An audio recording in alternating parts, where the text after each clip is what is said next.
Alright, auto steer and settings. Try to, of course, like a lot of different things, and extracted some of the stuff that Andreas did in terms of that varying look ahead. So we'll come up with fairly simple, I think, in order to set, and it's pretty adjustable.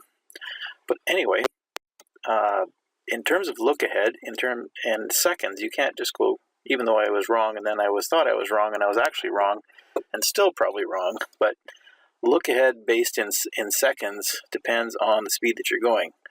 In 2 seconds at 3 kilometers an hour, you cover a lot less ground than at 6 kilometers an hour. So it does have to remain in seconds. And then this look ahead value is in meters of how far the look ahead is of the pivot point.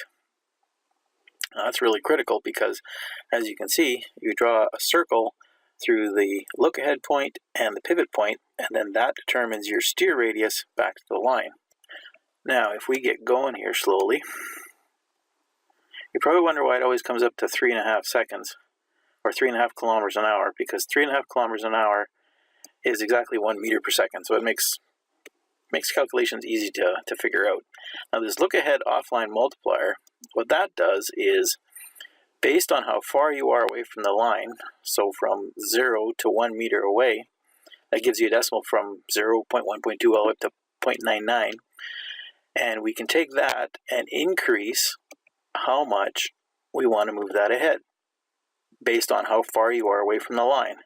As we get closer to the line, that amount will decrease, because when you're on the line, you want a shorter look ahead than when you're away from the line. You don't want to turn too sharp, head straight for that line, and then go wobble back and forth across it. So a variable look ahead based on distance within that meter away from the line. If you're more than a meter, then it's whatever it is at this value. So if we decrease this, and watch the look ahead value decreases also. So if we just set that to 2, so 2 times this, when we're 1 meter away, our look ahead then becomes effectively like being 8 seconds away. But as we move closer to the line, and we can do that faster, you'll see that this guy pulls in closer, the look ahead point.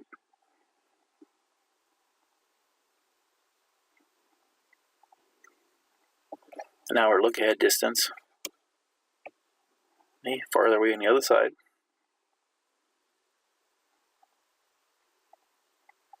There, now our minimum is 4 meters away. Or sorry, our look ahead is 4 meters away. The minimum look ahead, so if you're going really slowly,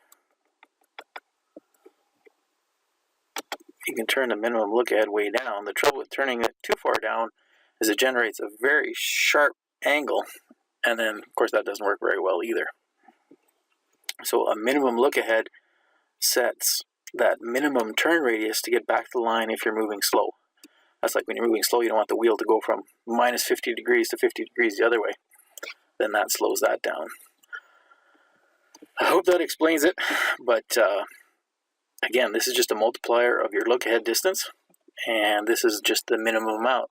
And it seems like you can capture everything just with these 2 sliders, and then of course just setting a minimum. PID is much the same.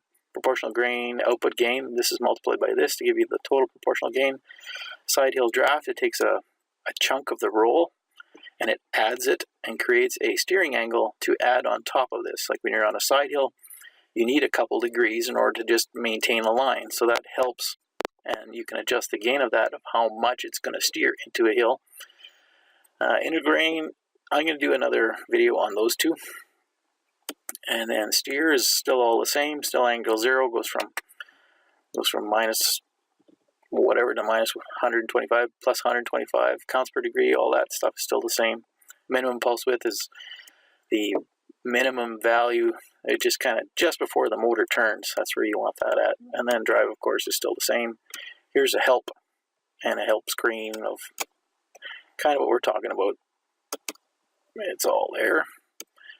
And the chart, now it still has actual and a set point, and then actual minus set point. This red line then is your error between the 2. So, and then the green line then just becomes a 0. So that's something to play with too. Just gives you more information. Shortcut keys. I'll include the simulator keys in that too, but just a little chart there. And yeah, Andreas, I hope that kind of encompasses all the different selections you had. It really just comes down to how much do you want that LookAhead, how much do you want to limit the amount of steer angle. It seems to work well in everything, and in contour and U-turn, then I just use half of that value because you have to turn sharper in contour and the U-turn stuff. The other thing is this, put a lot of this stuff in here for easy access, snap to the line, hide your tabs, and then of course it just disappears when smooth AB curve, boundary contour to create a contour around for the boundary, and then deleting applied. You got to go to are you sure, and then it asks you again, are you sure, because that's something you don't want to just accidentally hit. All right, any comments or questions, of course, are always appreciated, and it seems to be working pretty good.